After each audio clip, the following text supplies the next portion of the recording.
see you. And it's lovely to be here in this really magical building, isn't it? Really special. I'm just going to outline how I'm going to organise the discussion, the panel discussion. It's because I thought it would be really nice to hear some poems, because we haven't had much chance to hear them. So I'm going to read a couple of my poems which are on the theme and they're about the Brontes. I'm Carole Bromley and I live in York and I write poems for children and adults. But this event is about me, it is about Monika, Maria, Emma and Kate. I'm looking forward very much to hearing them all read. So I'm going to introduce each of them individually and then we're going to read for 10 minutes or so. Kate's going to read for a little bit longer because unfortunately she had to miss her event this morning. We rescued her from Bradford and drove her over here because she had the most horrendous, anyway, she might cry if I talk about it, but the most nightmare. You know those dreams where you just can't get to them? Just when you nearly do, there's a herd of cows in the way. It was worse than that, it really was. Anyway, I'm so glad you're here. I'm looking forward to hearing your poems. Okay. So I'll just read a couple of my poems. But one of them is for children. We went yesterday to the Parsonage Museum, which was absolutely delightful. I knew it very well, but I took my granddaughter and her friend, and we agreed that the place is full of ghosts, that actually, the building is really full of ghosts, and she was like, is that really his hat? Is it, could you ask the lady, is it really his hat? She was fascinated with the objects, and so I thought I'd read this poem. It's called The Day I Met Charlotte Bronte on the Bus. I recognised her straight away from the grey silk dress and bonnet. When she asked if the seat was free, her West Riding accent was a surprise and I couldn't get over her tiny feet. I moved my school bag and smiled. There was so much I wanted to ask, but I was tongue-tied. Could you tell me about being a writer, I asked, making room for her parasol. I mean, how did you start? She laughed. You can never start too soon. We used to write stories together at night and make them into little books. We had this imaginary world. The real world was so sad after our mother and sisters died.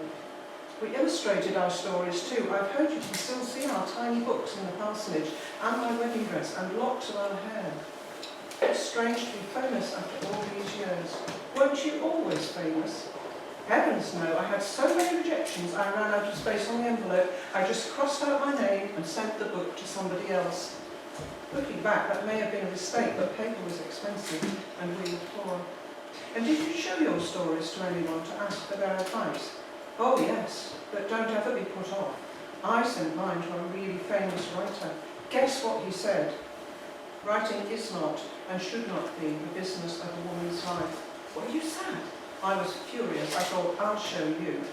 Anyway, good luck with your writing, and remember, take criticism with a pinch of salt, and never, never give up. I must go, this is my stop. And with that, she rang the bell and got off. I watched her put up her parasol and set off across the moor, holding up her skirt to keep it out of the mud.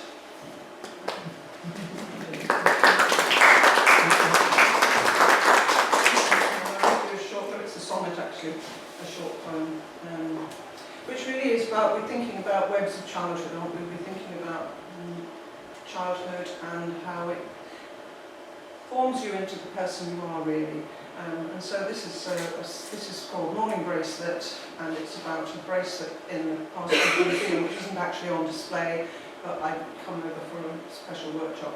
And Morning Bracelet was composed of Emily and Anne's hair plaited, and Charlotte apparently wore it around her wrist for the rest of her life. And I thought, it must be a really weird feeling. So, Morning Bracelet.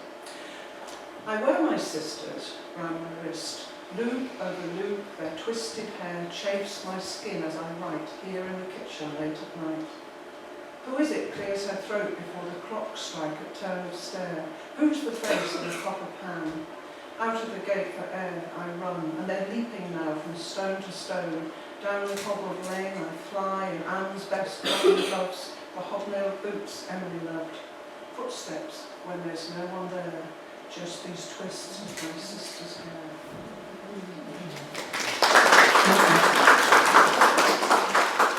And now we come to the panellists. So, first of all, I'm going to introduce Kate Wakeling, who I do know, and I've got to know her more over a cup of coffee.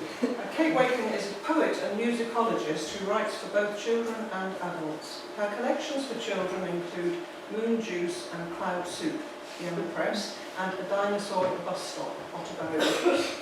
Kate's work for children has won the Clipper, been nominated for the Carnegie Medal, shortlisted for the Week Junior Book Awards, and selected as Books of the Month in The Guardian, The Scotsman, and The Sunday Times. In 2022, Kate was commissioned by the Poetry Society to write a poem to mark the 75th anniversary of the Trafalgar Square Christmas tree. A pamphlet of Kate's poetry for adults, The Rainbow Falls, is published by the Rialto. Thank you. It's an enormous pleasure to be here, not least as I just thought I left my house just after lunch yesterday.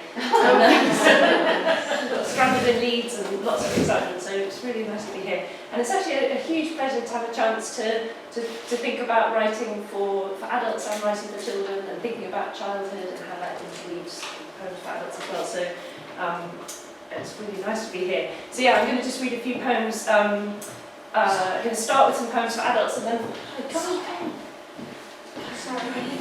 really welcome.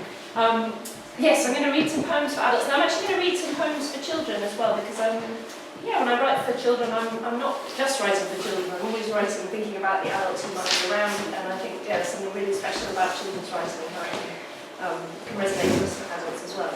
But the first poem I'm going to read is also about music, which for me was a big part of my childhood and kind of how I found my way into writing.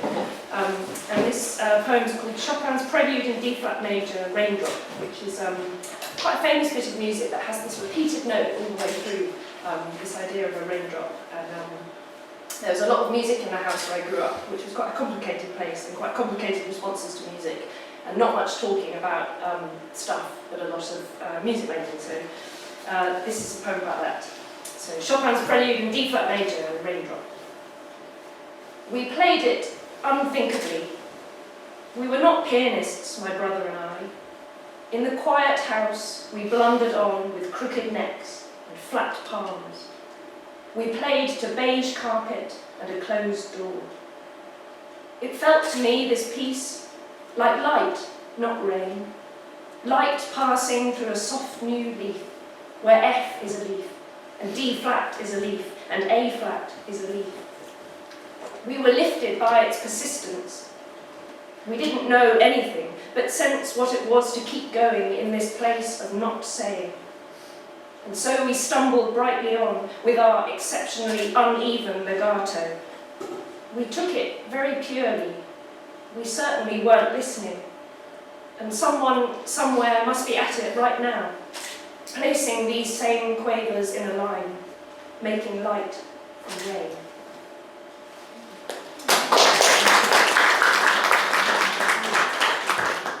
So I'm going to read a few poems about motherhood.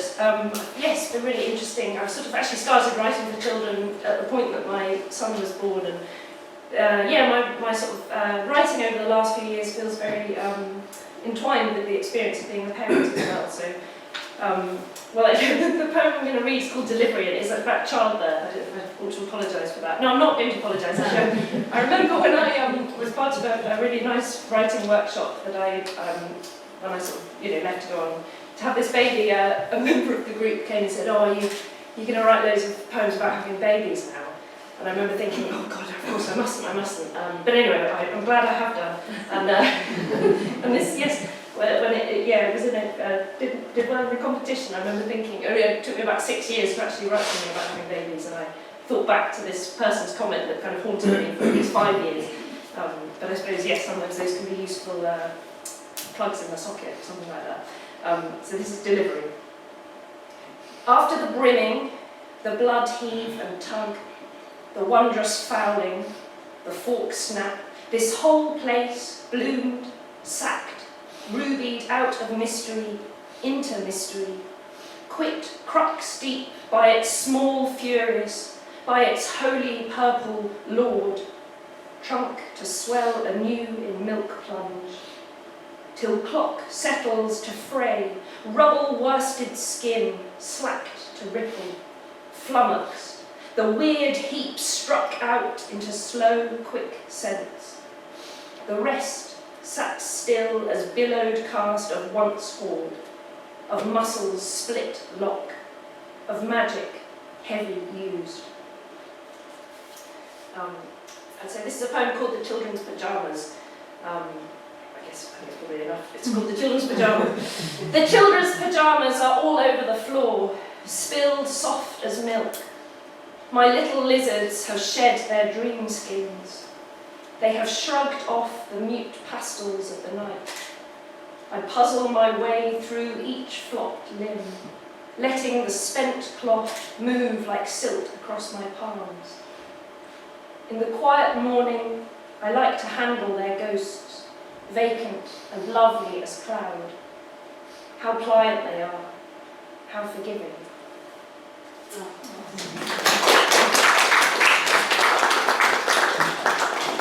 So I'm going to read one more poem for grown-ups. It's always weird having to make a distinction between writing for adults and for children. I end up describing that I write adult poems, which I then realise has a very different ring to it. But I guess this is a poem, like the last poem, that has something of the kind of ambivalence or complexity of parenthood. This is called Domiciliary Data. I am berserk with information. I cannot get enough of it. What is on the children's plates, and in their heads, and in their hands, and under their beds.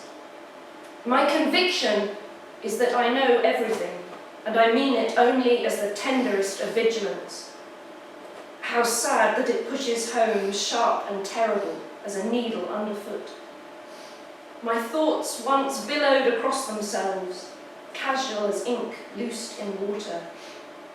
Now thought has become a desperate project, and to think of its subjects.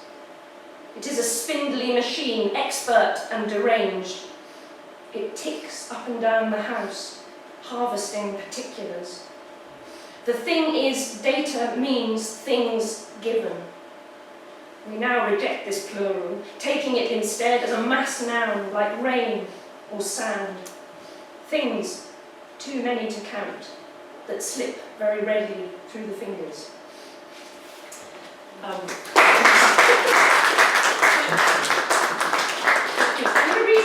confusingly going to read a few children's poems now, but I hope they won't seem too confusing. So I'm going to read a poem that's absolutely in celebration of children, which may not make much, but when I read this to children and adults, I usually say this poem makes no sense to anyone over the age of 12, so we'll see what happens. It's called Little Known Facts, but I think, like many poems, even if it isn't, it's truth in the poem sense of true rather than the science sense of true. Let's see. Little Known Facts. In secret, children can turn light bulbs on and off with just their eyebrows. When a child sneezes, the nearest adult briefly loses all reception on their mobile phone. Left unwashed, children's feet smell of perfectly cooked spaghetti. You can predict the next day's weather based on how tightly a child's hair curls after a bath. Extra curly equals sunshine. Behind children's left ears grow tiny cacti, which yield delicious juice every summer. Children can see through brick walls of up to 15 centimetres thick if the thing on the other side is definitely worth looking at. When a child jumps up and down, fish in the nearest pond rise to the surface and blow a celebratory stream of bubbles. Children can set up a reliable internet connection in any location using a pigeon and 2 drinking straws. This was definitely true. Children are able to smell a lie being told from 180 metres away. Yes, so I think the aim of that poem was to say that I do think children have many superpowers which might not always be recognised, and perhaps they're not specifically those superpowers, but they're yes, something in children's perception and honesty and kind of clarity. I think is something that we can learn a lot from as adults. I'm going to read 2 more children's poems this time. Yes, so I'm going to read a poem about, it's a poem about being a parent, but trying to think about, a lot of the poems in this book were written during lockdown, And yes, which I didn't contend with that well, as if I had a 4-year-old and a 0-year-old. So this poem is called The Day Mum Turned into a Lion. The day Mum turned into a lion was not a good day. I suppose we were being difficult. Bit of this, bit of that, a spat involving the sofa, some orange squash, the cat. Mum got cross, tired after work, voice gone hard. We'd really gone and done it now. And as she left the room, shoulders shaking, I glimpsed a flash of fur, a claw. Her footsteps thudded heavy in the hall, then came a roar. We ran to look, and there she was, a lion. Huge, gold, eyes ablaze. She gazed at us, opened her jaws, and we saw the glinting tips of her teeth. She growled, and the ground shook under our feet. Then she was off, prowling through the house, tail slamming doors, paws swiping, bopping all over the floor. She swept upstairs, leapt onto the bed, turned to the sky and roared and roared and roared. We watched, trembling. I held my brother's hand. Then she stopped, turned and saw us. And my mum, the lion, put that huge golden head of hers to one side, smiled a toothy smile, and yawned. She nudged past me to pad to my room and curl up on my bed. And in an instant she was asleep, nose tucked deep into her tail. She looked so soft, so still, purring like an engine, fur warm as sunlight, that we clambered up beside her. And when we all woke up again, my mum, the lion, was just my mum again. She touched us each on the cheek, mouthed sorry, and we did the same. We all tidied up, and no one said a word. It's hard to, I've definitely, I don't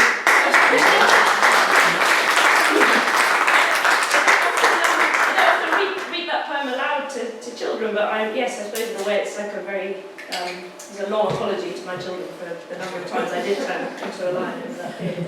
So I'm going to read one more poem. Would you like one about a weird cake or about something called the demon mouth? Any weird cake, okay, weird cake. Yes, this is another, it's poems for children, but it's not really about cake, probably. Weird cake. I decided to bake a weird cake. I said, I want this cake to be weird. I want this cake to be so strange, so odd, so bafflingly unlikely with a capital that this cake, this weird cake, might just change the face of the planet. So I got to work. I started off with the standards, eggs, flour, sugar, a bit of butter, and then I got weird with it. I wanted this cake to have an uncanny crunch, so I mixed in some dog biscuits, a burnt crust of toast, and a tantalising quantity of gravel. I wanted this cake to be soft in the middle, so I stirred in dandelion clocks, some bottom-of-the-pocket fluff, and as I whisked, I whispered some sympathetic stuff to the bowl. Someone said this cake wouldn't rise, so I looked them hard in the eye and added a rubber band, a rocket blaster, and the elastic from my brother's newly washed underpants. Someone else said it wouldn't be moist. Cakes being moist is a big deal for a lot of people. So I made the baby dribble in it, and let a rain cloud loose on it, and got a whale to do his best blowhole whoosh right by it. At this point, people were really staring. Someone said, that cake doesn't look quite right to me. Someone else shook their head and said, not in my oven. But I didn't need their oven. I baked it by myself. And you know what? When that cake came out, it was weird. It was weird, which was exactly the way I wanted it.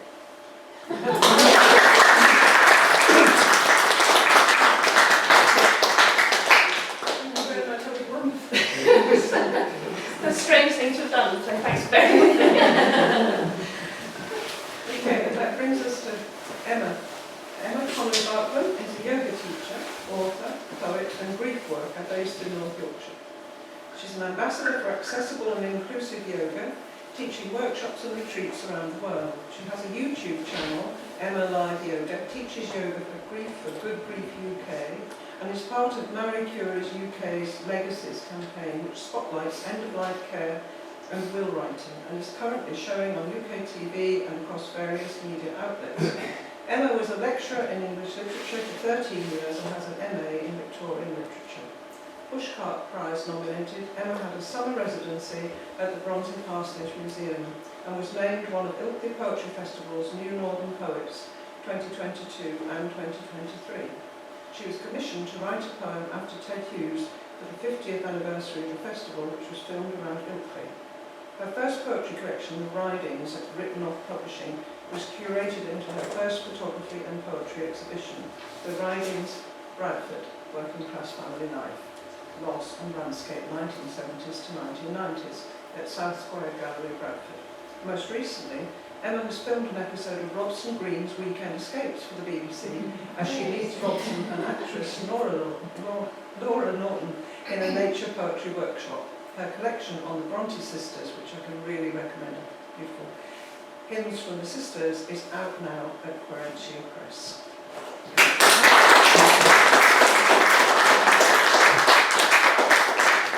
Thank you very much, Carole. It's a lovely introduction. I'm really excited about Robson Green. He was lovely. People always ask how was he. He was lovely. He made me laugh, and he told the most wow stories about Elton John, Michael Jackson, Madonna. I was trying not to be starstruck the whole afternoon, but they really put me at ease. And we were in a lovely location called Thorpe Perot Gardens. It might be sort of in Harrogate kind of area. And goodness, we got a really lovely day, so it's big honour to be able to do that. So I'm going to read a couple of poems from the Ridings, a couple of poems from hymns from the sisters, and just some newer poems, 2 new poems as well, newish poems. So very aware of the festival's theme, which is Lives of Childhood. I've chosen a poem called Paternoster Lane for my first reading. So Ridings, as Carole said, it's about growing up in a working class family, Bradford in the 1980s nearly. It's also about landscape and loss. So this is about trips to the doctors, not the GP. I'm of the vintage way as a doctor. A Great Orton Lane, if anybody knows Great Orton, I'm from Bradford. And just this chance really that I had to spend like a day with my mum, where I had her all to myself. And sometimes I pretended to be ill, so that I could have a day with her. You have those cheeky days where you just, I don't want to go to school today.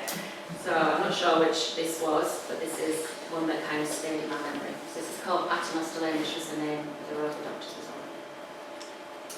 I smear our names, Mum and Emma, in the grimy glass, sitting atop the double-decker. A treat to sit at the front on a school day. Off sick, Mum takes the day and here we are travelling. A stop at Paternoster Lane to say, ah, and have my arm squeezed uncomfortably tightly. You sit, reassuring, handbag full to bursting, brolly soggy with the perpetual rain and winter. A diversion, the bakers for some treats for the poorly, a day where I can have you to myself. My small hand in yours as we get sprayed by the traffic and shrug off steaming coats, get cosy by the gas fire. Kettle on, my picture books and your magazines, daytime TV and tea as the pale sun moves from window to window in winnowing time, which stretches endlessly when you're young.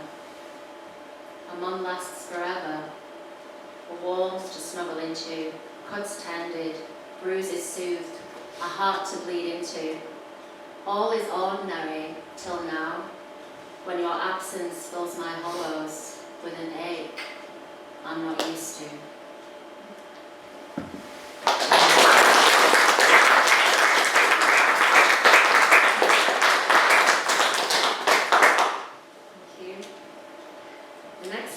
Is quite a change in tone, quite a feisty one.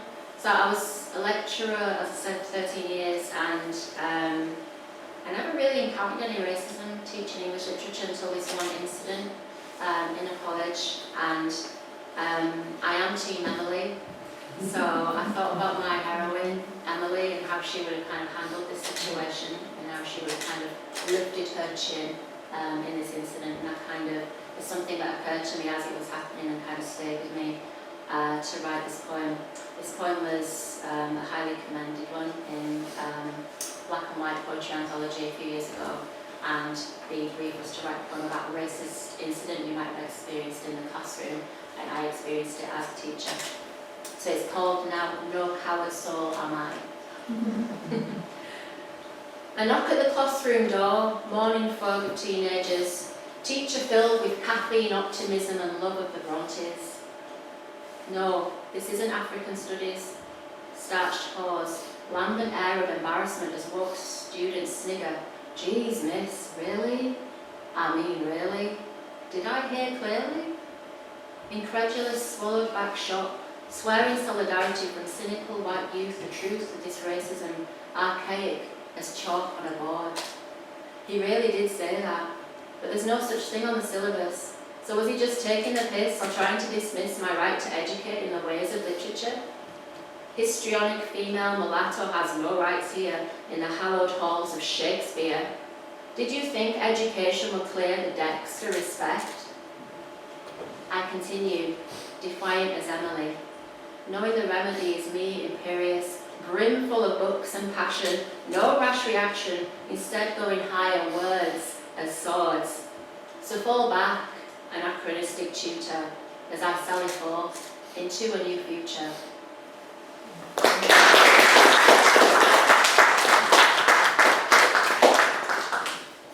Thank you.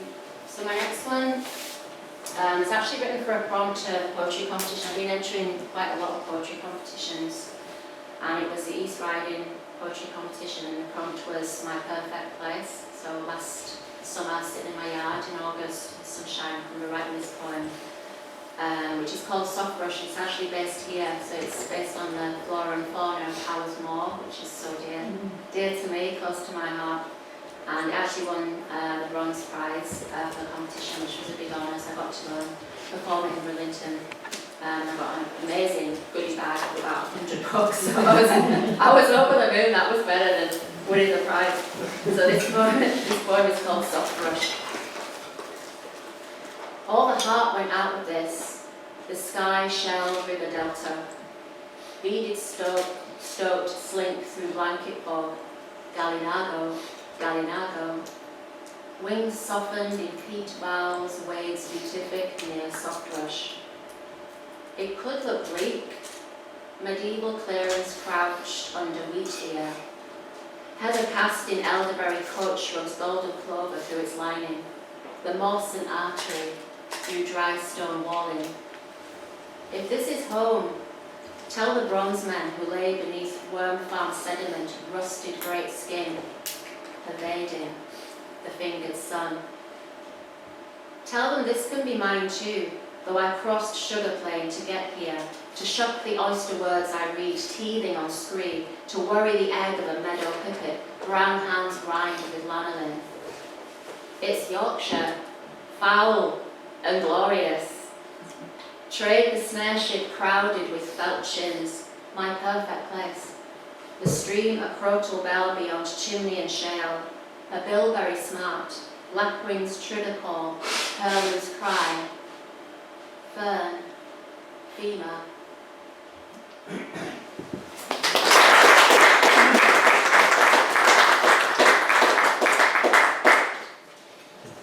Gallinago, Gallinago, did it remind you of anything? It always reminds me of, it's a song? Yes! Bohemian Rhapsody. I found it in a book I was reading on the flora and fauna of Powers Moor, and I was like, it's in double, that's so interesting, and it just reminded me of the song, so I like that part. So moving on to Hymns from the Sisters, which I wrote pretty much in a car in the pandemic in a 3-week period. It was, I don't know, it's unusual times, isn't it? We did really weird things, and I was trying to avoid the virus. My partner was with me. She went to work in the university, and I sat in the car and I did a hell of a lot of writing. During the pandemic, I wrote hymns, as I said, over this 3-week period after being so inspired by the private collection here. And really, just a lifetime of loving the Brontes, you know, being under my skin, coming from Thornton. And it was a book really that I was always going to write. So I'm going to read 2 poems from this and then finish with another poem. So, with the theme of childhood, I'm going to read a poem called Rupture, which was actually one of the last poems I wrote for the collection. And it's inspired by the story Patrick Bronte told about his son Branwell and the 2 youngest daughters, Emily and Anne, being caught up in the Crome Hill explosion of 1824, and Emily was just 6 at the time. So being a fan of Emily, knowing what I do know of Emily, I thought that she would have been exhilarated rather than frightened by it, and that she would have this real primal kind of reaction to it. So it's kind of written in her voice, kind of a double narrative, her as a child, but her as a mother at the same time. Rupture. I didn't bleed because the red already darned my soul. I could have cried out, clawed earth bog under my nails and strafed the pit impaling worms like a kittiwake. But I stopped. Plum dense, the roseated falcon who sank longing into valour, her eyes lens a portal. So I just could not will this into being a catastrophic event that smacked of fear.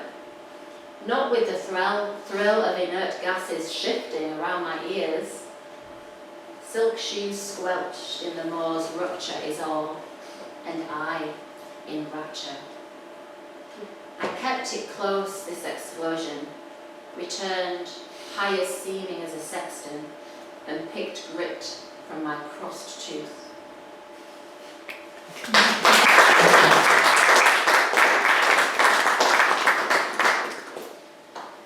So the next one is called Oaths and Asses, and it's inspired by Charlotte Bronte's descriptions of the pupils she taught for 3 years at the Roehead School. She was really complimentary about them. She loved teaching them, you know, because she felt obviously that it took her away from her own work, her own time for writing, which I'm sure a lot of writers feel. You know, your day job or whatever you do kind of takes you out of that process and the headspace that she needed. I think Charlotte Bronte, like a lot of writers, particularly writers over a certain age, you feel like you're against the clock a little bit, you know, and she had a sense of that. So this was one of the, I think it was the first poem I wrote for the collection, and it won a prize in the last Stanza Poetry Journal. I'm about to take a deep breath before I read this one. Big iambic rhythm. So Oaths and Asses. Oaths and asses stop me writing with their doltish scroll of pluperfect subjunctives and split infinitives. My head is splintered away from Zamora with his charismatic whiskers and powdered blue eye to sniffing chits and clicking boots. My roots call me back through Luddenden foot and galloping brook to the hills that will hold my name. Now I am tamed, riven peculiar by shrill squawks and spurious bells which knell my fury and quell the extraordinary burrs of lurid, lurching words which fork the insipid scurry to learn, hooked to a system of maiden ants who call me free of liberty.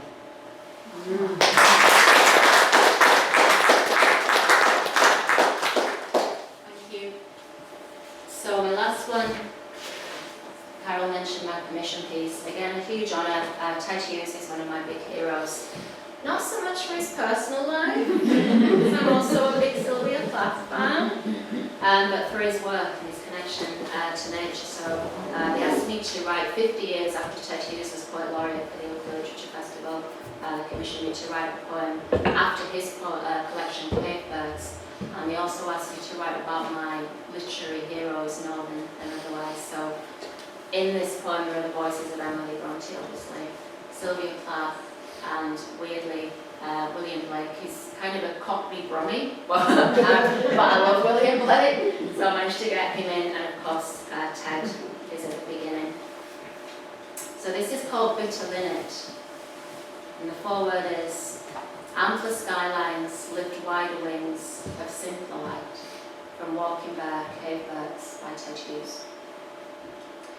Forelock, hair the dye of poplin, smelt of feathers and ginger root, hair powder masks sweat and raking muck fingers, pigs at the bottom of garden, a fig, of an Adam's apple. Blake's Cockney consonants splayed in his den, with him a printing press. The size of it! His stoneman shudders fill the window pane with a blacksmith's smoked regret. The sky, a poor man's body, leaned on the spoonbill's neck till it snapped. He tried to walk in the words as waders. His slickness sealed to his leg, where she pressed a pincushion in hope of delaying those who grew inside her. She walked thought in heavy Bostonian ankles, a silent film's flicker on Stanbury through Nada's stricter. The cold made her angry, but hopeful she could catch the breath and sullen eye of the silt foot before her. What are you to me? What have you to do with me, Bitterlina? What crass, boulder-loud, brass-haired lass harasses me here? You can't think your way back past burnt follicles to thatch your legacy. I'm tall as St. Paul's and just as indifferent. I've naught to do with insipid sons that crater the face of the earth. Return, do return to your bog man, till he skims more stones off your surface. Strangely silent, she went back to the smoking chimney, to a Hepton stall hearth, a viewed christening cup, an ominously sized dog collar, fragments, tapers, Protestant papers, Angoras, Amona, bullet wounds in the church, stunted grief, steeped, nettled tea. She counted the cost of trailing her idols.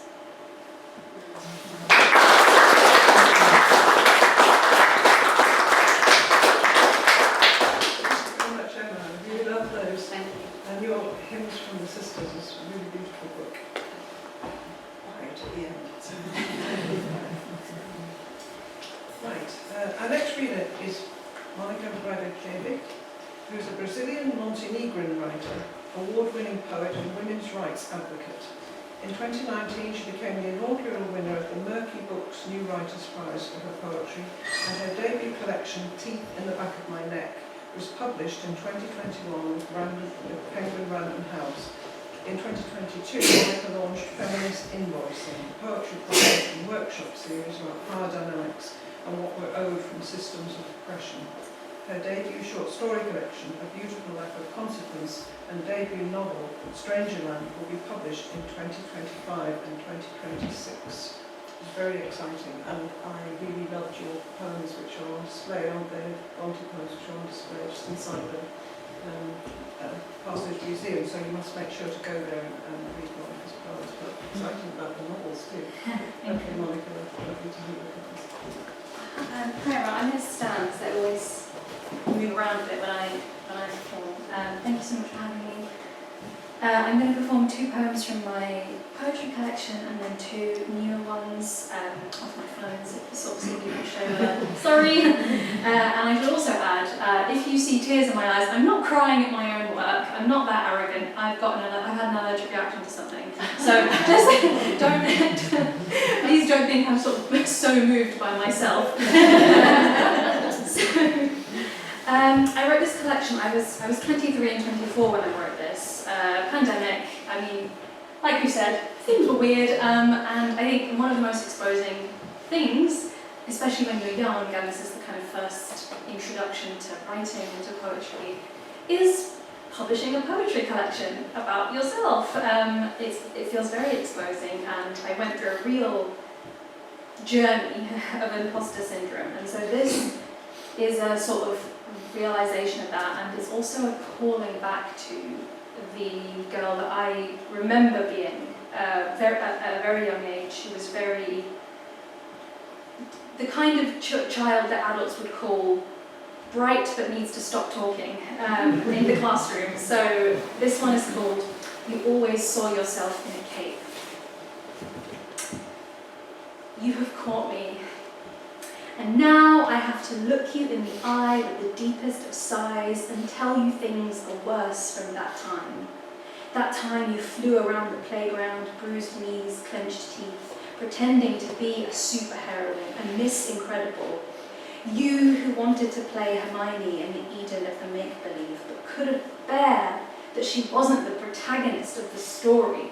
You always saw yourself in a cape, so you made Harry a girl and argued fiercely at the world, the Lyra Balakwa of the migrant house, constantly in trouble for not doing as you were told. You who organised classroom rebellions with hair still sprouting proudly on your legs. You who told strangers you'd rewrite the world back in that weightless time when you knew you would. You were the Violet Baudelaire of your own empire, mischievous, agile, unapologetic without having to be told. Why is it that most women want what most girls lose? I wish I still ran with that wind beneath my wings the way you did that time. And I think maybe you'd be disappointed somewhat by my new quiet and my new conformity. Self-doubt was a language you didn't really speak back then, and you tell me I am wrong to see the world the way the grown-ups do. What do they know, after all? You'd be so thrilled at the glow of me now.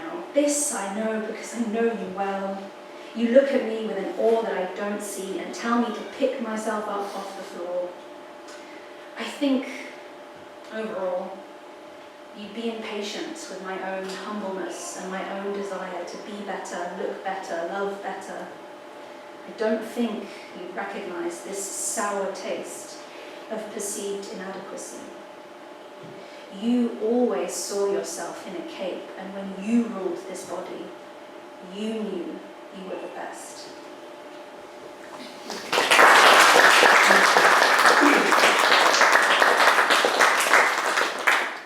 And then this poem is about a father and daughter relationship when the ways that you see the world, especially the ways that you see, the rights of women and the things that you can do as a woman, that you should be allowed to do as a woman, differ. And it can be really hard sometimes if you have to come up against the values of your parents that you no longer agree with and that you don't think are fair, especially when you were taught to be very opinionated. And so this is called If I Could. Our conversations are a game of chess, and I have never known the rules. Every single sentence is a challenge, a barbarism designed to slip under my skin and shin it off.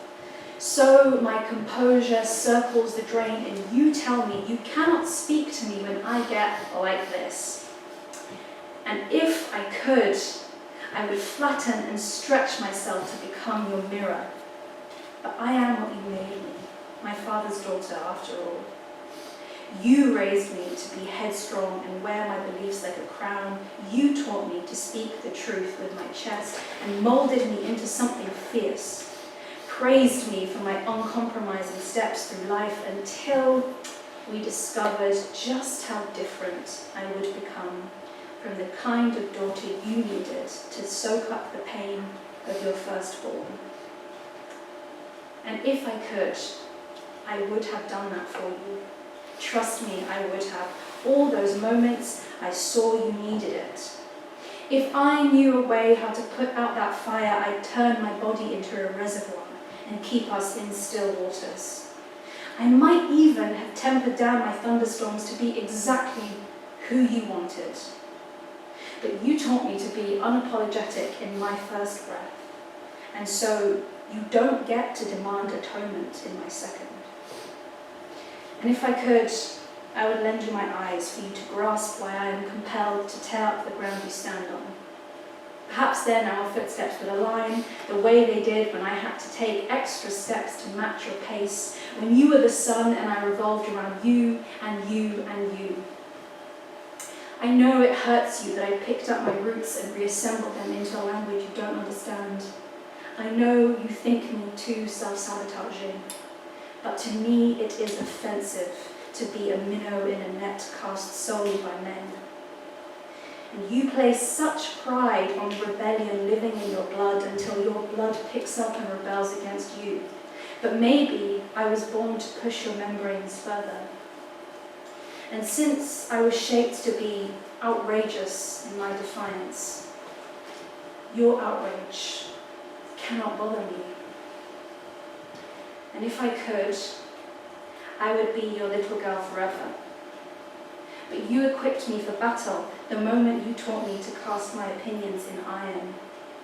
And since you made me so unbending, I am no one's except my own.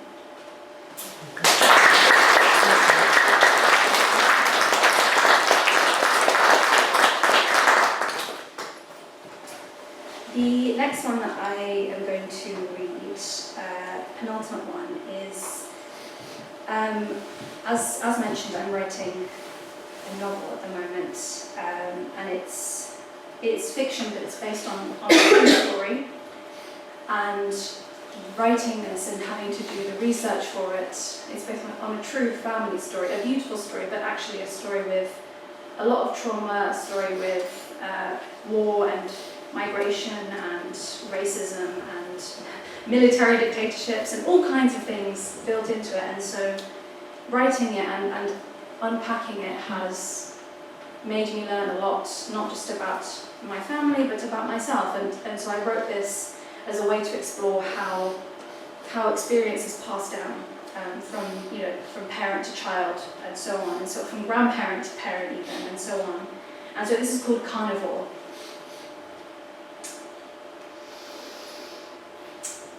The truth is, I often wonder how insanely self-obsessed one needs to be in order to write poetry, and how one can even justify the writing with what is going on right now. The truth is, all of this is unoriginal anyway. The inside of my head is monotonous, dreary carnage.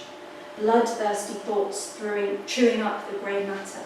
A woman with anxiety? How goddamn predictable. The truth is, I have spent 25 years preparing myself for the worst things possible. Death, misery, sickness, a home on fire and we all burn inside. The usual fears. Surely you know what I mean. The truth is, I could not sleep as a child in case a tsunami, a gas leak, a man with a knife, an earthquake, a Tyrannosaurus Rex came for my loved ones in the false security of the dark. Haven't you heard of the family that perished one balmy, moonless night because no one thought to stay alert to the carnivore creeping up the stairs? The truth is, I was born with the umbilical cord wrapped around my neck, fighting for a gulp of air, and now I suspect my brain makes me dream about all my teeth falling out, addicted to the relief of gasping awake. The truth is, my great-grandparents once buried themselves under shrubbery amongst the bears and the wolves. Lay still, lay silent, a hand cupping a sleeping baby's head, willing his silence as soldiers trampled the mountains, searching for the whites of eyes. The truth is, military police once ricocheted around a small city, arresting young men and sending them to front lines with army handbooks in their pockets. And so my father left. And then they shut the borders. The truth is, when my grandmother was a child, she was given away and her twin brother wasn't. His name? Who could possibly know? And it seems like everyone in that bloodline died in confusing and appalling ways, and she never talked about it. In fact, she laughed loudly and all the time, even as she refused to leave the house. The truth is, a stranger once trapped me behind a bar and told me he would kill me. And now I'm scared of flying. The truth is, I feel calmest when I watch the sun come up. The truth is, I like to keep a sharp grip. The truth is, my sister once darted into the path of oncoming cars, 9 years young, and I went tearing after her, scratching up my throat with the vowels of her name. At least, that's what they tell me. I don't remember. But I do remember how, at school, the teachers let us ring the bell at lunch, end of playtime, and how, once, when they chose me, I rang that bell with the full force of a child's frantic body, felt the agony racing up my shoulder. But reader, you already know I did not stop.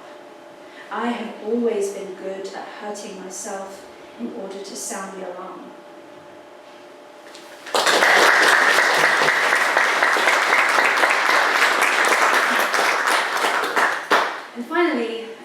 take a completely different turn of direction, I'm going to perform a poem about Picasso. And this is about questioning what we do with the art made by people who hurt other people, who hurt women. How do we grapple with that? How do we reconcile the influence and the genius of somebody when they inflict pain on other people in order to do it? So this is called Picasso. Women are machines for suffering, he said, as he unfolded them geometrically and stretched their faces onto canvas, immortalizing pain so it calcified and hardened as the decades went past, a scab unpicked but still hiding many small wounds, small wounds. We talk about separating the art from the artist like it's logic, like you can peel the skin off of it and discard it like an orange. And we talk about educating and raising awareness so people can look at beautiful and/or horrifying things and place distance between themselves and it. And we talk about pushing boundaries as if it were an exercise in intellect and avant-garde curiosity and not the work of a man who once put out a cigarette on a woman's cheek and who brutalized a 17-year-old at the age of 45. Allegedly, my apologies, allegedly. And to make up for indulging a man who tortures himself and others with his genius, the brochures will make vague references to a tumultuous home life, like misogyny is just a rough sea to be sailed through. Unfortunate, of course, but ultimately temporary. What's a teenager, after all, but low-hanging fruit waiting to be plucked and split open? And I love an excuse for violent men who weaponize creativity and the way they must crush a woman or seven and smear their mistreatment into groundbreaking work, win awards, win accolades, win tributes. We all know the name of the man who used women to change the world, but I still have to Google the names of the muses who made him famous. Whose work, whose power, whose fame? What kind of world coronates a man who left behind 2 suicides and a nervous breakdown? Allegedly, my apologies, allegedly. What kind of world concludes that transgression is tragic, thoughts and prayers with the living, but there must be ways to redeem art made from knifing, asterisk after asterisk, until you could fill a room with caveats? What kind of world balls up the truth in cotton wool and turpentine until it's small, too small, even for the tiny fine print in the exhibitions? Picasso the legend, Picasso, love, fame, tragedy and genius, Picasso of Guernica, the truth sayer, the corrector of injustice, Picasso the artist who bled women onto tarpaulin and promised to burn them. Picasso the abuser who warned us, after all, when he said so tenderly, every act of creation begins with an act of destruction. Thank you.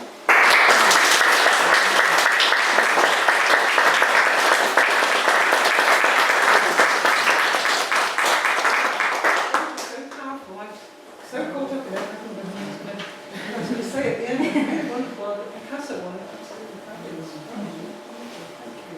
And I feel as though we have something to thank the pandemic for, because several of you mentioned that you wrote things during the pandemic you might not have written otherwise, and I did too. And so it's one thing that came out of something that changed a lot of people's lives. So thank you very much, Monika.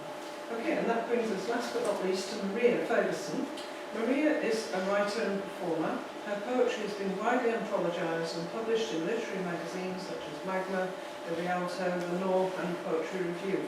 Her debut collection, All Right Girl, Burning Eye 2020, was highly commended in the Forward Prizes. On the stage, her one-woman show, Fat Girls Don't Dance, overall in 2017, won the Saboteur Award for Best Spoken Word Show. Essex Girl, overall in 2019, was shortlisted for the Tony Craze Award and won Show of the Week at Vault Festival. She's been commissioned by the Royal Academy of Arts, Stylist Magazine, the Bronte Parsonage and BBC Radio. Maria is the Associate Producer of Live Wire Poetry and teaches creative writing in a variety of settings. Her second poetry collection, Swell, will be published by Penguin in 2025.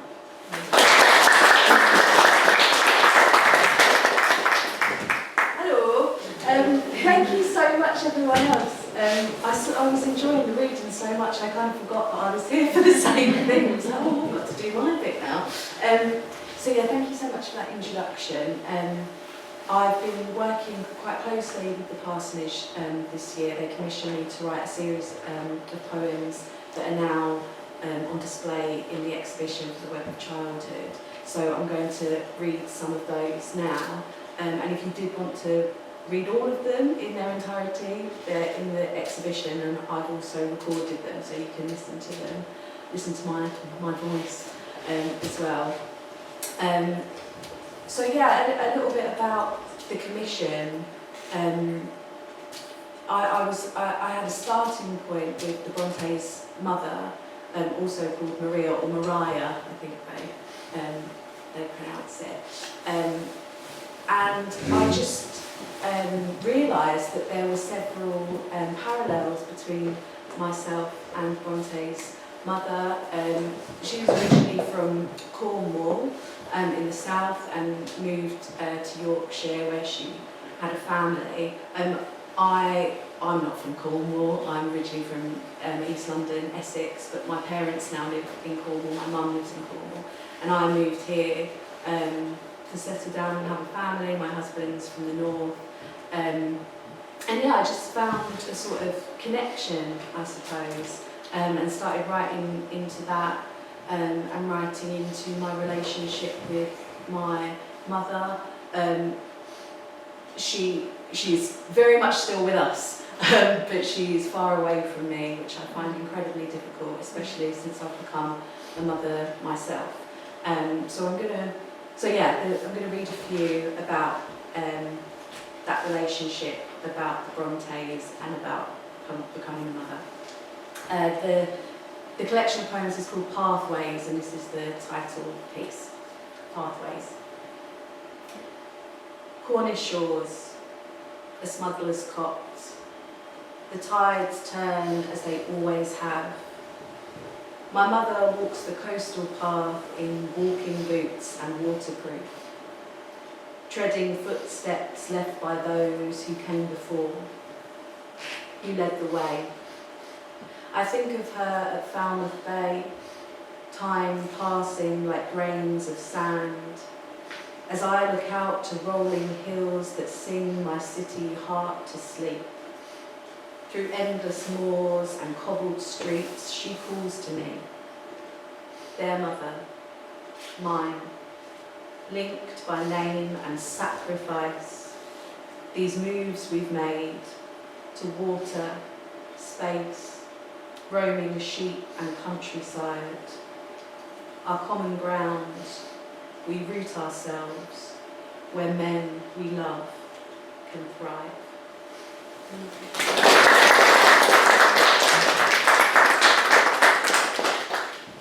There's a portrait, or a couple of portraits of Mariah in the exhibition, and one is a portrait that an artist did, and the other a portrait by Charlotte Bronte of her mother. I think it's Charlotte, is it? Yeah, Charlotte Bronte of her mother. And I was looking at the two portraits next to each other, as you can look at them in the exhibition, and I just found it very moving that in Charlotte's rendition you can notice that her features are much softer. She has like embellishes on her clothes, and her hair is like curly, and she's just made these little changes to the original portrait, and it's clearly like how she sees her mother, and I just thought that was really beautiful, so I wrote this, and it's called Portrait. Here, Mama, let me fix your hair. Give your curls the bounciness and softness I remember, how they fall and frame your face, just so. You deserve frills on your bonnet and collar, a periwinkle bow. They've got your nose all wrong, Mama. It's smaller, rounder, yes, that's it. Your lips pulled back into more of a smile, and your eyes should shine somehow, I'm sure. I remember the brightness behind them, Mama, how they lit up the room and made us feel safe, how they lit the fires in ours too. Oh, Mama, they've got you all wrong.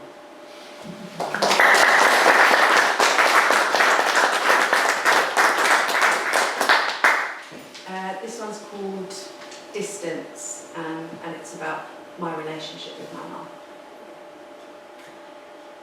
I reach for my mother across miles and years, so desperate to come between us. She looks out to Cornish coast. I walk the Leeds Canal. There are scones waiting in her freezer.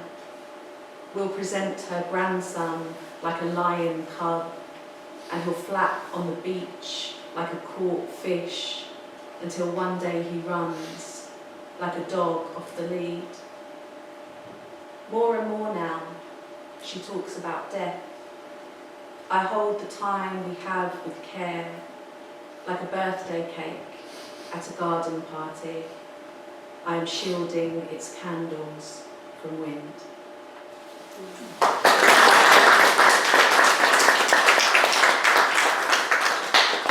Some of the poems on display are erasure poems, so they look a little bit like this. I'm going to be doing some erasure poems in my workshop later, if anyone's coming to that. I basically took existing text from Wuthering Heights, Jane Eyre and the Tenant of Wildfell Hall. And what you do with erasure poetry is you block out the text to just leave words or phrases that make a new piece. So I'll just read, they're very, very short, so I'll just read these three in succession. So these have come from the original text. Wuthering Heights, erasure poem. Fingers, fingers, little hand. I tried, but the melancholy sobbed, let me in. I disengage. I lost my way. Useless, shaking. Still it wailed. Tenacious, almost maddening. And this one's from an excerpt of Jane Eyre. I have truly found you, my better self, conceived in my spring of life, a kindling, pure, and me. And this is the Tenant of Wildfell Hall, and it continues that theme of motherhood. I will lead him by the hand till he has strength to go alone, clear stones from his path and teach him to walk firmly. I have done my utmost. He will have trials, but my son will not be like the rest. I take care to prevent it.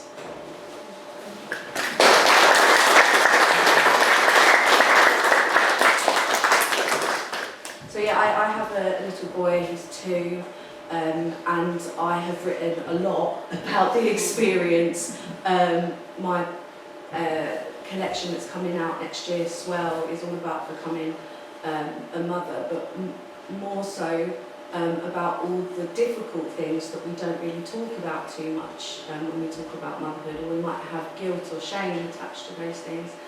It also questions whether it's even the right thing to have children in the world that we are currently faced with, and questions the nuclear family and how society has changed and how mothers perhaps don't have the support that they need. Someone actually said a very similar thing to me about not writing poems about motherhood. Because it was the same guy. I tell you what, maybe it was, and I love that you said guy, because as soon as you said that, I was like, that was a man, because I think that's an extremely misogynistic thing to say. And what is poetry if not about shared experience and the personal yet universal? It actually makes me so angry that people say that, and that they would never say it to a man. And if a man did write about parenthood, as many do, they are praised for it. So I make no apology, and I don't think you should either.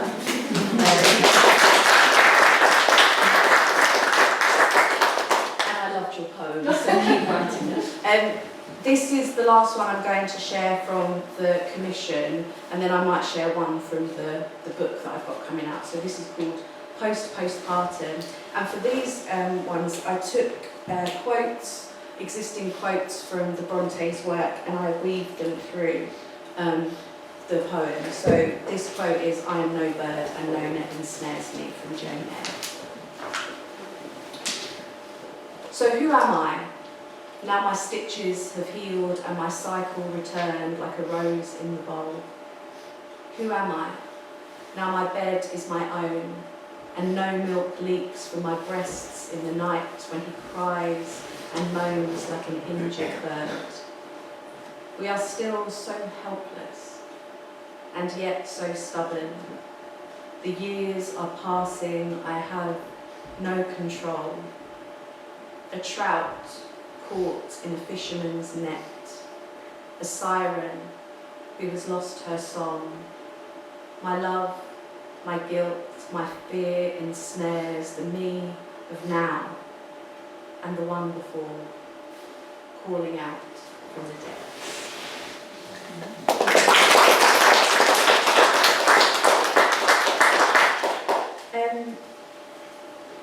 I will read maybe one from the collection I have coming up. So it's called Swell, it's out of Penguin in January. It's split into 4 sections and follows the decision making behind having children, and then covers miscarriage, pregnancy, birth, and the first year of motherhood. I'll read this one because it's connected to my mum again, and it's called "In Your First Weeks, I Was a Baby Too." 1 minute I was in a hospital bed, and then a garden, a bath, a cafe. Nothing made sense. Everyone just babbled, faces an inch away from mine. I couldn't see past my outstretched arm, and even then, in black and white, I wet my nappies, sat in my stink. No one asked if I wanted to be touched or held. I was fed and clothed and shushed to sleep, bathed in gentle soaps, cried, didn't know or care if it was day or night, knew only I needed my mum.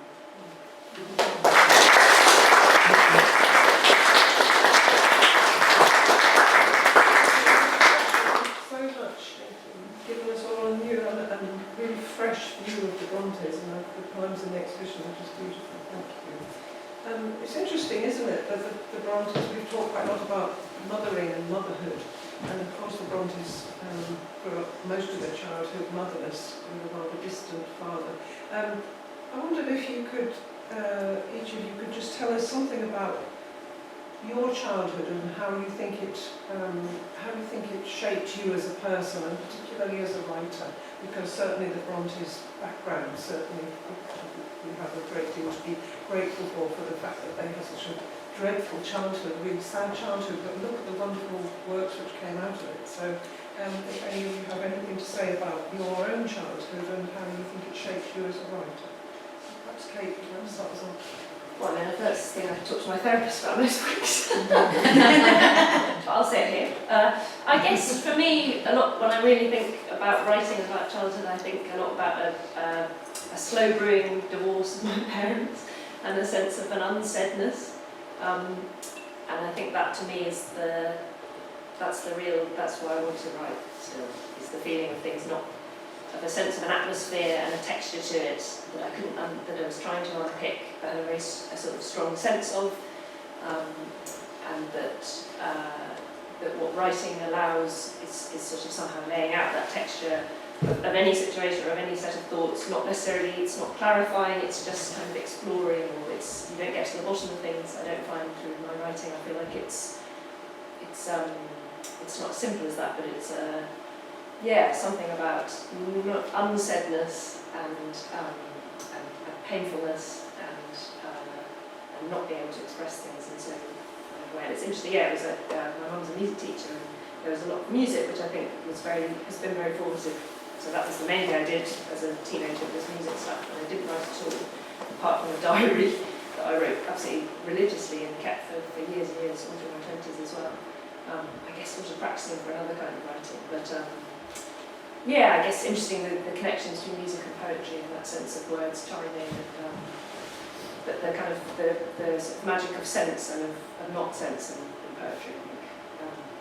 That's where, yes, that's still. Goodness, it's fascinating. Thank you very much for sharing that with us. That's some fascinating insight into the way that mothers can stir you into writing by being different kinds of mothers, or not being mothers, or in Charlotte Bronte's case, you know, not even being there, seem to spur them into writing. Emma, have you any memories of when you were a child and mother experience of being mothered, and how you think you came into writing as a result? I think what you just said actually, mothers can impact us in different ways, absent or present. And I became a writer when my mum died. So my original ambition as a child, when I was about 3, I told my mum apparently that I was going to be a writer. I didn't want any children and I was going to travel the world. Didn't have the children, but like a lot of people, I got told that I couldn't be a writer from my background. I needed to get a proper job. So I did the next best thing, which was to be a teacher, and taught for 13 years, and then ended up being a yoga teacher and all the rest of it. And then it really was the loss of my mother that kind of returned me to my original dream, but not in the way I expected or wanted it to be. So there's like a kind of a grim irony to that. But by the same token, I wouldn't be a writer without having a mum who took me to what used to be the huge kind of monstrosity of Bradford Central Library. From the age of 3, I don't know if anyone remembers that library. It was on about 6, 7 floors, quite an imposing building. And I used to have her library card, my brother's library card, because he didn't read a job, and my own library card. And I used to be 8 years old with this huge stack of books, getting them stamped, and I wanted to do the stamping. And Mum, we used to swap books, and Mum used to read to me as a child. And I don't think without that grounding from my mum, who was as much of a bookworm as I was, that I'd be a writer. So I think life turns out in ways you don't expect, tragic things happen. But really this is what writing's about, isn't it? Writing kind of encapsulates those things. The writings has my mum on the cover, that the writings wouldn't happen if she was here. I would prefer her to be here, but then things come from that, and I know she'd be very proud of me as a writer, as well as a reader. I'm sure she will be. Thank you for sharing that with us. Fascinating stuff. Maria, how about you? Yeah, I think the same, like being nurtured with stories from a young age. What books and stories were a big focus in my house. Again, like I trained as an actor, and I was very much into drama and music. My dad was, started making paint, and him and my mum had like a market stall in Dagenham. And then he became a teacher, but he's also a musician. He's an incredible guitarist. And my mum's really into literature and reading, and there was always stories and music and art in our house. My mum were both teachers. I grew up in Romford. Not exactly a picturesque part of the world like Howard is, but in the summer holidays, because my parents were both teachers by the time I was sort of well on in school, they'd have the summer holidays off, so we'd go camping in the summer holidays, and that's when we started to go to Cornwall and go camping, everywhere in the Dales and the lakes and Cornwall and stuff like that. So at the time I probably didn't cherish and value it as much as I do looking back on it. So I want to go to the cinema with my mates, I'm going to miss my friend's birthday, why are you doing this to me? But actually looking back, it was so valuable. And I remember, this sounds really sort of like twee and picturesque, and I'm sure it wasn't like that, but in like the rosy glow of my imagination, like we at night we'd have like a gas lamp thing, and we'd be in the tent, and we'd take it in turns to read the chapter of a book, like before we went to bed, and like do all the voices and stuff like that. And I think things like that just really stick with you, and like leave an imprint on you. And I think a value for stories is what sort of led me to write. Sounds in a way a bit like Emma, sort of combination of being nurtured as a young child, but also the absence of your mother. You talked a little bit in your poems about how you miss her because she's a long way away now, and what to support you as a mother now, and it's all very complicated, this stuff, isn't it? Thank you for sharing it. Monika, how about you? I think that I would say two things. I think that my childhood had a huge amount of love in it, but also a huge amount of grief.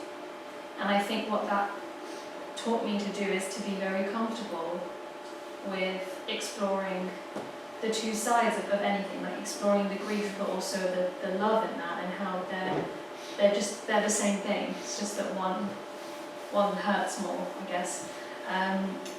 I think it taught me to be very comfortable in kind of leaping right off that edge and leaping into whatever like churn there is in the water with my writing. And I think the other thing that like the interesting thing is that both of my parents, English is not their first language. They weren't able in the same ways to introduce me to their literature that they studied, to the art that they had, the music that they had, in the same ways. And in reverse, they can't always grasp what I'm what I'm writing, because it's, they speak fluent English, but if it's not your first language, there's always a barrier for them. And so I think in a way, there's a gap there. My parents were very, I don't blame them for this, but they could not do the things that they loved because of the lives that they had. And so they came here and then told me and wanted me to be whatever I could be, just not a job that would be financially questionable, which as a writer is something comes with the trade. So the kind of message is always like, do whatever you want, my darling, just make sure that you're financially stable. So I immediately did. I studied anything but writing. I kind of was like, I'll just write one day when I'm like 60, and I've lived my life. I was very young when I thought that. I don't think life stops at 60. And what then happened was that it became a compulsion. I had to do it. I had to write, because otherwise I would just go crazy. And that's what kind of, the door sort of burst open and it never shut. So but I'm grateful, and I'm also grateful that I had great teachers who which funnily there's like a theme of teaching here. But if there hadn't been teachers who saw that there was like a girl who just desperately wanted to write and didn't necessarily have the recognition at home, not through anyone's fault of their own, but who then recognised that and championed that for me, I wouldn't be here on this stage with a book, and I wouldn't be writing. But I am very grateful to my parents for teaching me like what true unconditional love is like, and how you can go forward and look at the past and look at the future with like just tremendous love and support. So I'm very grateful to them for that. Fascinating stuff. I wonder, Kate and Maria, if you could just tell us something about, because when we were having our debriefing coffee, I rescued Kate from the horrors of the railway system. And she was just saying that she felt motherhood had changed her writing, changed the kind of things that she wrote about and so on. I wondered if you would like to just expand on that a bit. How has motherhood, do you feel, changed the way that you write? Yeah, it's interesting. I think for me, I kind of had it created a gap where I didn't write for quite a long time. I wrote for children primarily for a number of years, and wrote only very occasionally for adults, and maybe that gap was an important shift in how I then wrote. It's interesting. I take a lot longer to write poems. I mean, like a lot longer. I always took quite a long time, but now I take a really long time to write anything. And it's strange because I've become very efficient with time through the boring pressures of childcare and all that kind of stuff.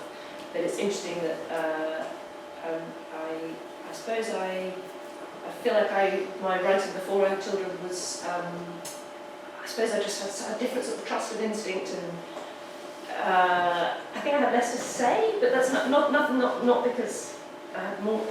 Yes, not that by having children only now do I have something to say, but I think it's about being a bit older as well.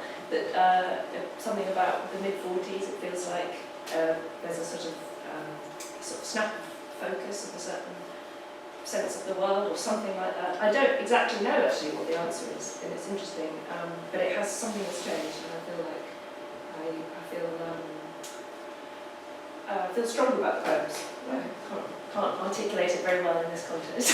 It'd be interesting to think, wouldn't it, how Charlotte Bronte's writing might have changed had she lived, had she actually had a child and lived and been a mother and not...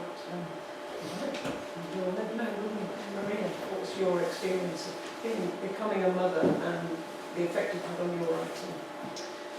I've always written from self, from experience, and my work previous, I wrote a lot about body image, about my relationship with food. Like my first show, Fat Girls Don't Dance, that was about training as a dancer, and how my relationship with food and my body changed because of that. And things like my second show, Essex Girl, it's about growing up in Essex, the Essex Girl stereotype, how that affects young women and girls growing up in that part of the UK, and wider than that. Wrote a lot about class, a lot about sort of like, and I guess for me it was like a natural progression, because that was what was happening in my life. And even before that, it was like this question of, getting to a certain point and going, okay, is this something that I want to do? Is this right for me? Is this, is it right to bring a child into the world at this point? And, I was questioning all that stuff, and this was during COVID as well, so I found like the poems really took on this sort of like domestic quality, but that was literally because everyone was at home and they couldn't leave their house. But I could sort of like have this domesticity, and then I moved to Yorkshire, and that, and I had a miscarriage a couple of months after moving, and what's been really interesting to me is how much nature has appeared in my work when it never did before since moving to Yorkshire. And like I got sort of like a bit obsessed with like birds, and I was like watching birds like nesting in my garden, and I had this, this lovely canal, this glorious like countryside that I'd never had, like I'd never lived in before, and that really sort of lent itself to healing, and going through a miscarriage and another pregnancy and new motherhood. I've noticed, write about nature alongside that in a way I never could have before, because I didn't experience it. But I don't think my work's necessarily changed that much because of becoming a mother. It's just sort of a natural progression. I started writing, I started, performing work long before I published anything. And it's only I never felt like I had a place in that world, in literary spaces or in the poetry review or whatever. If you told me I was going to be in the poetry review like 5 years ago, I'd be like, okay. It didn't feel like that was space for me. So that's an interesting thing as well. Like with the difference in publishing and... Okay. Thank you very much. We're almost out of time, aren't we? So I wanted to open the questions up to the floor. Are there any questions that anyone in the audience would like to ask of any of the panel? Probably silent. Could I just ask something? I don't mind who sort of answers it. It's just a sort of general question. It's probably one you do get asked. But you know, what advice would you give to someone who currently writes poetry but hasn't yet had anything published or anything like that? Is there one bit of advice that you would give? And that person is me, but I was just trying to word it correctly. So yeah, I just wondered if you have we all answer that maybe in different ways. I would say, yeah, keep going, and it's a really exciting phase of your life to be at. And I would show the poems to someone. I would go on a course. I would go on an album course and at Hepburn Bridge and meet some poets and other people who are wanting to become poets and get excited and do lots and lots of reading too. Yeah. Good advice would you give to someone who's just starting out? Well, for me, I started out in the pandemic.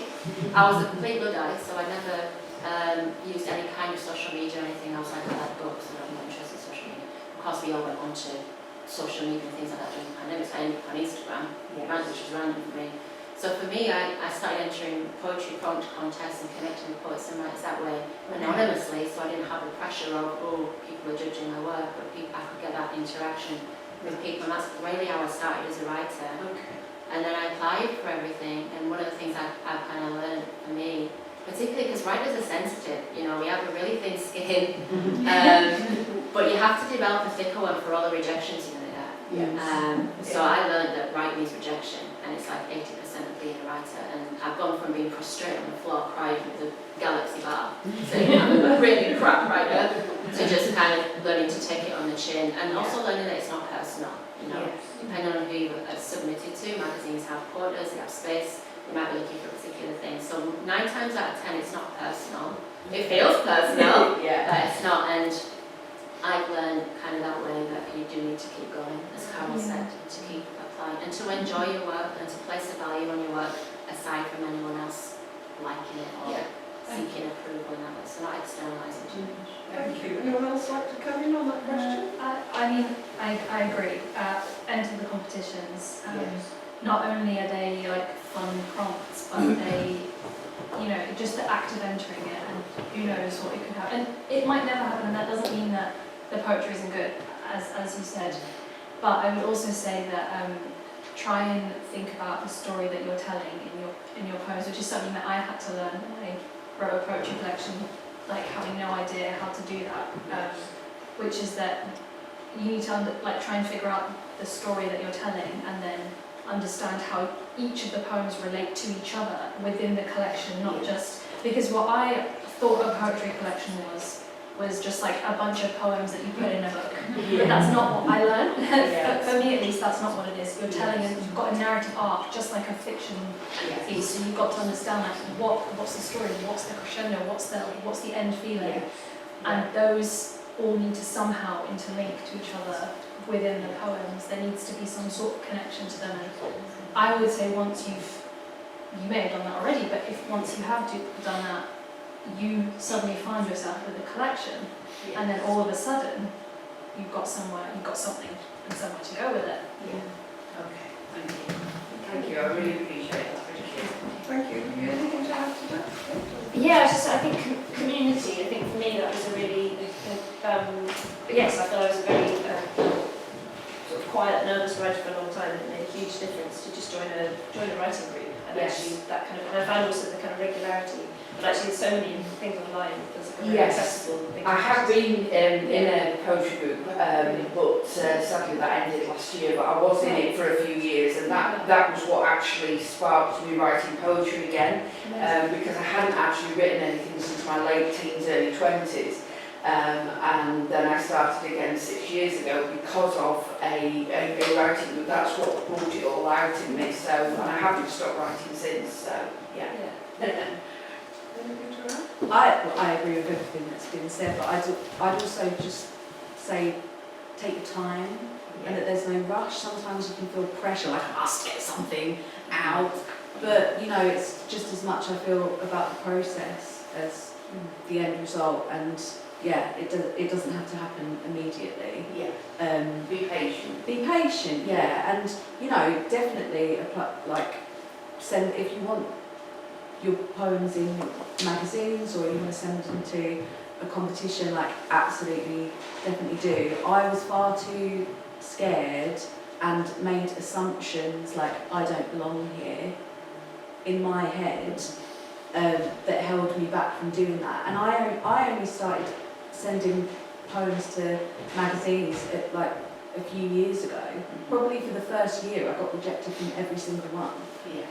And you just have to sort of take it on the chin and move forward. And then the year after that, I got into it. You know, like read, enjoy, Yeah.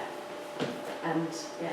No, that's amazing. Thank you so much. Yeah, thank you. Well, thank you very much for the question. And I hope maybe it might be relevant to other people in the audience. But I just want to say thank you very much for everyone listening for really quite a long time. And I thought it was wonderful. I loved every minute of it. Thank you very much. And